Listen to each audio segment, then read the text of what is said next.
ثواب کی نیت سے. اور اعتکاف یہ ہے کہ ثواب کی نیت سے کسی جگہ پر بیٹھے رہنا ایک مخصوص مدت تک کے لیے. تو طواف تو بیت اللہ کے علاوہ کہیں کا بھی کھلا ہوا شرک ہے. طواف بیت اللہ کے علاوہ، خانہ کعبہ کے علاوہ کہیں کا بھی طواف جائز نہیں ہے، شرک ہے. صرف ایک جگہ کی طواف عبادت ہے، وہ بیت اللہ، اور سب جگہ کا طواف شرک ہے. اور قبروں پر بیٹھے رہنا اعتکاف کی طرح یہ بھی بالکل کھلا ہوا گناہ ہے. اللہ کے رسول کی قطعی نافرمانی ہے. اللہ کے رسول نے اس سے بھی منع فرمایا ہے. اللہ کے رسول نے فرمایا کہ تمہارا کسی قبر پر بیٹھے رہنا، اس نیت سے قبر پر بیٹھے رہنے سے بہتر یہ ہے کہ تم کسی آگ کے انگارے پر بیٹھ جاؤ جو تمہارے کپڑے اور کھال تک کو جلا ڈالے.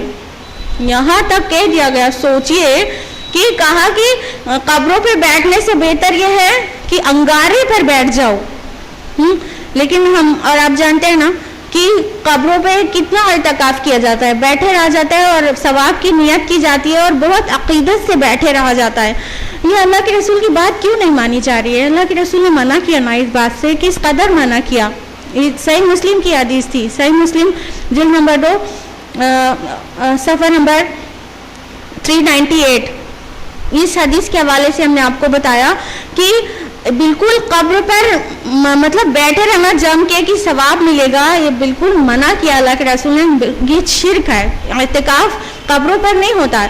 لیکن ہم جانتے ہیں کہ آج کئی خانقاہیں ایسی ہیں جہاں پر اس طرح کی چیزیں ہو رہی ہیں، یہاں تک کہ طواف تک ہو رہا ہے. جی ہاں، کئی خانقاہیں ایسی ہیں، شاید آپ بھی جانتے ہوں گے، ہم خود بھی جانتے ہیں کہ کئی جگہ پر ایسے کہا جاتا ہے کہ وہاں جانے سے 5 بار جانے کے بعد حج کا ثواب مل جاتا ہے. وہاں کی زیارت، فلاں بزرگ کی مزار پر زیارت کرنے کے بعد ثواب حج کی فرضیت ادا ہو جاتی ہے، حج ہو جاتا ہے. اور کئی خانقاہیں ایسی ہیں جہاں مناسک حج ادا کیے جاتے ہیں، قبر کا طواف ہوتا ہے، پھر بال ترشوائے جاتے ہیں، قربانی دی جاتی ہے اور مصنوعی آب زمزم نوش کیا جاتا ہے. تو یہ سب کچھ ہو رہا ہے. یہ کیسے ہو رہا ہے؟ اللہ کے رسول کی کھلی نافرمانی اور اپنے رب کریم کے ساتھ شرک. اور ہم سمجھ رہے ہیں کہ شرک صرف بت پرستی کو کہتے ہیں. شیطان ہم سے اور آپ سے زیادہ اسمارٹ ہے. وہ ہر دور میں شرک کو الگ لبادہ اڑا کے پیش کرتا ہے کہ جس کو علم کم ہے وہ پہچان ہی نہ پائے. تو ہمیں علم حاصل کرنا چاہیے اور ہر طرح کی شرک کا لبادہ اتار کر اس کی حقیقت کو دیکھ لینا چاہیے. شیطان چاہے جتنا رنگین بنا کے پیش کرے. ایسے لوگ ہیں.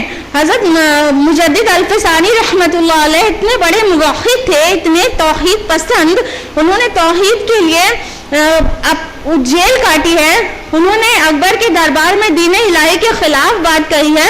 اتنے بڑے موحد، ان کی قبر پر شرک ہو رہا ہے، شرک کا اڈا بنا لیا گیا ہے. اور قبروں پر عرس ہوتا ہے جس کے لیے بھی اللہ کے رسول نے منع کیا تھا، پھر بھی عرس ہوتا ہے. ان کی عرس میں شامل ہونے والے پاکستانی ایک وفد کے سربراہ سید افتخار الحسن کا کہنا ہے کہ ہم نقش بندیوں کے لیے مجدد الفسانی کا روضہ بیت اللہ کی جگہ رکھتا ہے، بیت اللہ کے مد مقابل ہے. اور یہ ہم اپنے سے نہیں کہہ رہے ہیں. نوائے مقت 11 اکتوبر 1991 واجنہ میگزین صفحہ نمبر 5 پہ لکھا ہوا ہے. تو یہاں تک مجدد الفسانی کی روضے کو بیت اللہ کی جگہ دے دیا، استغفر اللہ، اور وہاں طواف اور زیارت ہو رہی ہے. معاذ اللہ، اللہ معاف کرے، اللہ توبہ کی توفیق دے. یہ خانقاہوں سے کیا کیا سیکھ کے آ رہے ہیں اور کیا کیا کر رہے ہیں. علامہ اقبال نے اس درد کو ایک شعر میں اتارا ہے. گلا تو گھونٹ دیا اہل مدرسہ نے تیرا، کہاں سے آئے صدا لا الہ الا اللہ. تو یہ اللہ جو احد ہے، واحد ہے، اس کے ساتھ شرک، یہ کیا کر رہے ہیں ہم. یہ صرف جسمانی عبادتوں میں شرک نہیں، ہم اور بھی عبادتوں میں شرک کر رہے ہیں. اور اب ہم جانیں گے مالی عبادتوں میں شرک کو. کئی عبادتیں ایسی ہوتی ہیں جو اپنے مال سے کرنا ہوتا ہے. اور وہ بھی صرف اللہ کے لیے ہونا چاہیے. اس میں سے ایک ہے نظر و نیاز. نظر منت ماننا, نیاز چڑھاوا چڑھانا. تو منت صرف اللہ سے ماننی چاہیے اور چڑھاوا صرف اللہ کے نام کا ہونا چاہیے, کیونکہ یہ عبادت ہے. یاد رکھیے گا, نظر و نیاز عبادت ہے, مالی عبادت کا حصہ ہے. غور سے سنیے, اللہ تعالیٰ نے فرمایا اپنے کلام قرآن مجید میں لکھا ہوا ہے 4 مقامات پر. سورہ بقرہ سورہ نمبر 2 آیت نمبر 173, سورہ مائدہ سورہ نمبر 5 آیت نمبر 3, سورہ انعام سورہ نمبر 6 آیت نمبر 145, سورہ نحل سورہ نمبر 16 آیت نمبر 115.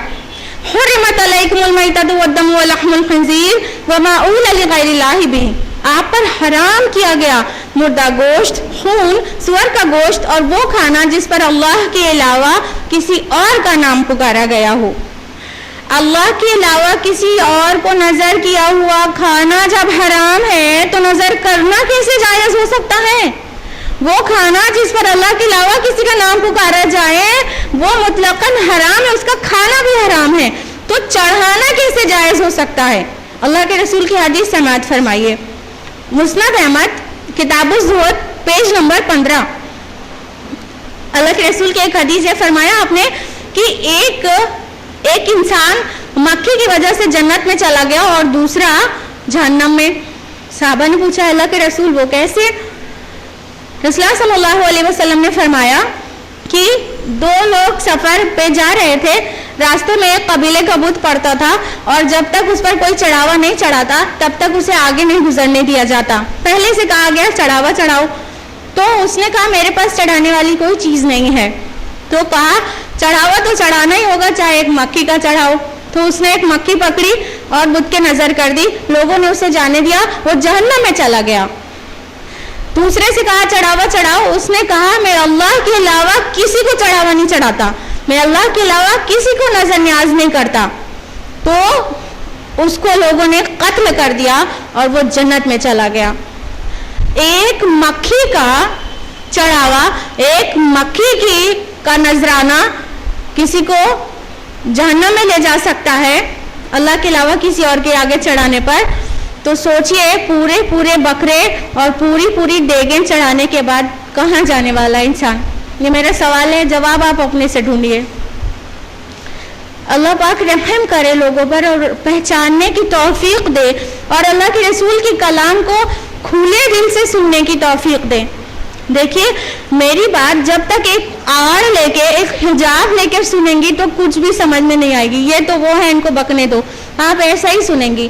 ہم کہتے ہیں اسماء شمس کی مت سنو, میری بات مت مانو. ہم جس بات میں قرآن مجید, اللہ کے کلام قرآن مجید کا حوالہ دیں گے اور جس بات میں اللہ کے رسول کی حدیث کا حوالہ دیں گے, بس اس بات کو آپ مان لیجئے. صرف اللہ کی بات اور اللہ کے رسول کی بات, تو وہ تو ماننا فرض ہے, اس کے بغیر ایمان کہاں بچتا ہے. تو بس اللہ کی اور اللہ کے رسول کی مانیے, میری مت مانیے, اور بہت اوپن ہارٹ سے بیٹھیے کہ جو کچھ کہا جا رہا ہے ان کی تو نہیں مانیں گے, لیکن اپنے نبی کی تو ضرور مانیں گے اور رب کی تو بالکل ہی مانیں گے. تو بس اتنی بات مانتے جائیے گا اور میری بات بس اٹھا کے سائڈ میں ڈال دیجیے گا, جو ہم اپنی زبان سے کہہ دیں, اپنی فلسفی اگر آپ کے اوپر تھوپ دیں, بالکل مت مانیے گا. سب کو یقین ہے نا اس بات کا کہ قربانی بھی عبادت ہے؟ سب کو معلوم ہے, کوئی کنفیوژن؟ نو کنفیوژن.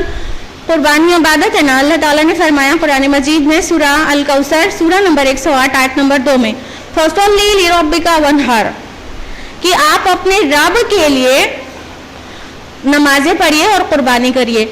تو قربانی رب کے لیے ہونا چاہیے کیونکہ وہ عبادت ہے. لیکن ہمیں اور آپ کو سب کو پتا ہے, راستے سے جب گزر ہوتا ہے کہیں تو مزاروں کے باہر تختی لگی رہتی ہے, اس پہ لکھا رہتا ہے کہ قربانی کے لیے بکرا یہاں جمع کریں. غیر اللہ کے نام کی قربانی دی جاتی ہے. ہم کو کسی ولی سے کوئی بغض تھوڑی نہ ہے, اللہ تعالیٰ جانتا ہے, اللہ جانتا ہے.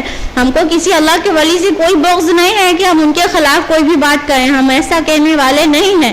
لیکن اللہ اور اس کا رسول چاہتا ہے عبادتیں صرف اور صرف اللہ کے لیے ہونا چاہیے، پھر اس کے بعد کسی کی بھی ہو، نبی کے لیے کیوں نہ ہو عبادت، وہ بھی حرام ہے، شرک ہے۔ تو ہمارا کام ہے واضح کر دینا۔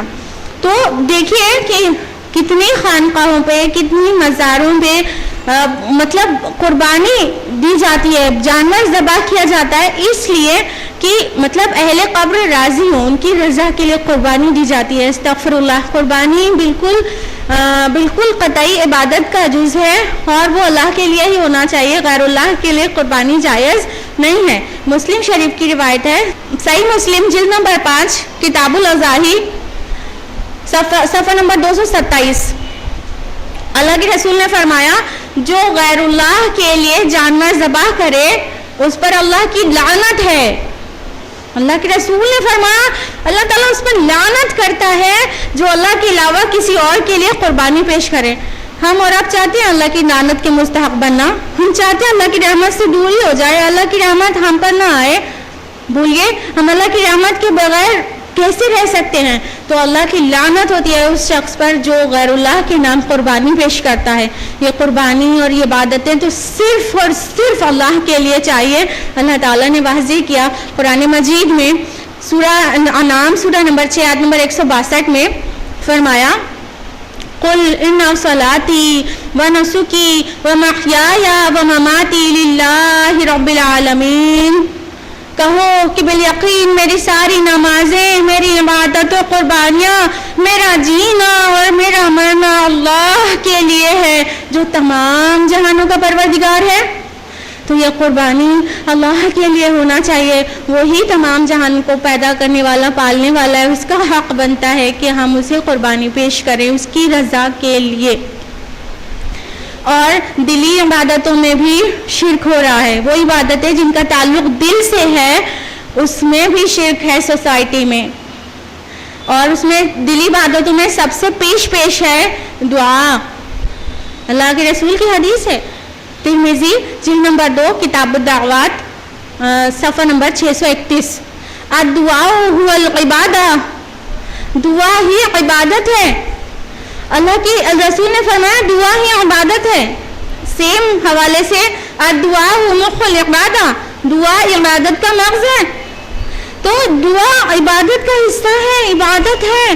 دعا صرف اور صرف اللہ سے کرنی چاہیے، پکار صرف اللہ کو لگانی چاہیے، غیر اللہ کو پکارا نہیں جا سکتا۔ اللہ تعالیٰ ہر وقت پکار کو سننے والا ہے اور وہ چاہتا ہے اس کی پکار لگائی جائے۔ فرمایا سورہ مومن سورہ نمبر 40 آیت نمبر 60 پہ وقال ربکم ادعونی استجب لکم، کہ تمہارا رب کہتا ہے مجھ کو پکارو، میں تمہاری پکار کو سنتا ہوں، میں جواب دیتا ہوں۔ تو اللہ تعالیٰ دعاؤں کو سننے والا ہے، کسی اور کو کیسے پکار سکتے ہیں؟ لیکن علم کی کمی سے اور سوسائٹی کے انفلوئنس سے کئی لوگ ایسے ہیں جو غیر اللہ کو پکار رہے ہیں، مدد کے لیے غیر اللہ کو پکار رہے ہیں اور وہ سمجھتے ہیں ان کی مراد پوری کر دیں گے۔ مثال کے طور پر افسوس کے ساتھ کہنا پڑ رہا ہے کہ حضرت عبد القادر جیلانی رحمۃ اللہ علیہ، جن کو غوث پاک کہتے ہیں، ان کو پکارا جاتا ہے نا۔ ایک شعر پیش ہے آپ کی خدمت میں، امداد کن ازرم جو غم آزاد کن، دردین دنیا شاد کن یا شیخ عبد القادرہ۔ اس کا مطلب ہے اے شیخ عبد القادر جیلانی مدد کیجئے اور مجھے دنیا اور آخرت کے تمام معاملات میں خوش کر دیجئے اور میرے تمام معاملات درست کر دیجئے اور میری مدد کیجئے اور مجھے دنیا اور آخرت میں خوش کر دیجئے۔ بتائیے یہ ممکن ہے کہ کوئی بھی غیر اللہ کو پکارا جائے اور وہ ہماری مدد کرے اور ہمیں خوش کر دے؟ کیا اس بات پر قادر ہے کوئی؟ قادر مطلق کوئی اور ہے کیا ہماری مرادوں کو پورا کرنے والا، ہماری حاجت روائی کرنے والا، ہماری مشکل کشائی کرنے والا؟ حضرت عبد القادر جیلانی رحمۃ اللہ علیہ کتنے بڑے اللہ کے ولی تھے، موحد کتنے بڑے تھے، توحید پسند، ساری زندگی آپ کی توحید پر گزری اور اپنے اپنوں کو، اپنے اراؤنڈ کے تمام لوگوں کو انہوں نے اللہ سے جوڑا اور جاتے جاتے اپنے بیٹے کو وصیت کر گئے کہ لا فاعل فی الحقیقت ولا مؤثر الا اللہ، کہ اے میرے بچے کوئی بھی فاعل حقیقی نہیں ہے, کوئی بھی مؤثر حقیقی نہیں ہے سوائے اللہ کے. کتنی پیاری تعلیمات, کتنی پیاری حضرت عبد القادر جیلانی رحمۃ اللہ علیہ کی تعلیمات. ہم ان کی تعلیمات پر عمل نہیں کر رہے ہیں, جو جس سے منع کیا وہ کر رہے ہیں. انہوں نے کبھی نہیں کہا مجھے پکارنا, میں تمہاری پکار سنوں گا. جس کسی نے بھی ایسا کہا ہے وہ بالکل میرا جھوٹ ہے. ہم کو پتا ہے کہ شفاعت کی کئی فلسفیز گڑھی گئی ہیں, ان کے نام کی گئی ہے, ہم کو پتا ہے, ہم نے خود پڑھ رکھا ہے. شفاعت کا پنڈا گلستان اولیاء میں صفحہ نمبر 8 سے لے کے 11 تک میں ریاض احمد نے لکھا ہوا ہے کچھ اس طرح, اس انداز میں شفاعت کا معاملہ. کیا لکھا ہوا ہے کہ جب عبد القادر جیلانی رحمۃ اللہ علیہ اس جہاں فانی سے عالم جاویدانی میں تشریف لے گئے, مطلب جب ان کا انتقال ہوا, تو ایک بزرگ کو خواب میں آئے اور انہوں نے بتایا کہ جب مجھے قبر میں منکر نکیر آئے اور پوچھنے لگے من ربکا, تمہارا رب کون ہے, تو میں نے کہا کہ اسلامی طریقہ یہ ہے کہ پہلے سلام کرتے ہیں اور مصافحہ کرتے ہیں. تو ان لوگوں نے جب مصافحے کے لیے ہاتھ بڑھایا منکر نکیر نے, تو دونوں کا ہاتھ پکڑ لیا. حضرت عبد القادر جیلانی نے لکھا ہوا ہے کہ دونوں کا ہاتھ پکڑ لیا اور پوچھا کہ اچھا یہ بتاؤ تم نے تخلیق آدم کے وقت اللہ تعالیٰ کے علم سے اپنے علم کو بڑا بتانے کی کوشش کیوں کی تھی, یہ کہہ کر کہ اے اللہ تعالیٰ تو ایسی مخلوق بنا رہا ہے جو زمین میں فساد بچائے, اور یہ فساد کی نسبت تمام انسانوں کی طرف کیوں کی. جب تک تم ان سوال کا جواب نہیں دیتے ہو تمہاری رہائی نہیں ہوگی. تو منکر نکیر ہکا بکا رہ گئے, اور پھر اس کے بعد وہ کہنے لگے کہ اے اللہ کے پیارے ہم کو چھوڑیے, ہم اور فرشتوں سے جا کر پوچھ لیں, کیونکہ سب نے یہ بات کہی تھی تو سب سے پوچھنا پڑے گا. تو عبد القادر جیلانی رحمۃ اللہ علیہ نے ایک کو چھوڑا اور ایک کا ہاتھ پکڑے رہے, اور اس فرشتے نے جا کے پوری عالم ملائکہ میں یہ بات بتائی. تو فرشتے ہکا بکا دنگ رہ گئے اور اپنے رب سے پوچھنے لگے کہ آپ کیسے نجات ملے گی, کیسے چھٹکارا ملے گا. تو اللہ تعالیٰ نے کہا کہ جب تک میرا محبوب یعنی حضرت عبد القادر جیلانی رحمۃ اللہ علیہ جب تک وہ معاف نہیں کرے گا تو معافی نہیں ہے. تب اللہ تعالیٰ کی طرف سے شفاعت کا اشارہ ہوا. تو عبد القادر جیلانی رحمۃ اللہ علیہ نے فرمایا کہ یا ربی, اے میرے رب میرے مریدین کو بخش دے اور ان کو قبر کے سوال سے آزاد کر دے تو میں فرشتوں کو رہا کر سکتا ہوں. تو اللہ تعالیٰ نے کہا تمہاری دعا قبول کی جاتی ہے, اور اللہ تعالیٰ نے جب ان کے مریدین کی بخشش کی دعا قبول کر لی تب حضرت عبد القادر جیلانی نے فرشتے کا ہاتھ چھوڑا. اب یہ کئی سے بھی قابل قبول ہے.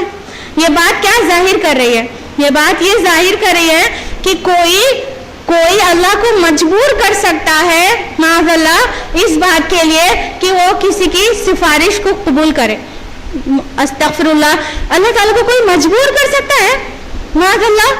اللہ تعالیٰ المتکبر ہے, العزیز ہے, اور وہ علی کل شیء قدیر, وہ ہر چیز پر قادر ہے, اس کو کوئی مجبور کر سکتا ہے.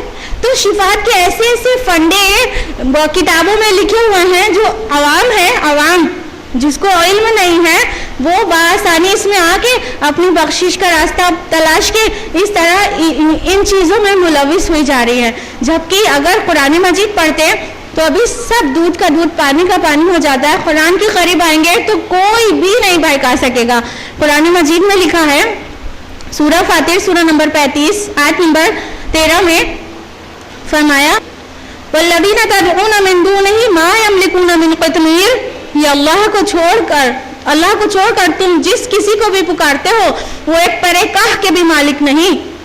اور فرمایا سورہ الاحقاف سورہ نمبر 46 آیت نمبر 5 اور 6 میں کہ اس شخص سے بڑا گمراہ کون ہو سکتا ہے جو اللہ کے علاوہ ایسے کو پکارے جو اس کی پکار کو کبھی نہیں قیامت تک نہیں سن سکتا, اور وہ ان کی پکار سے محض غافل اور بے خبر ہیں.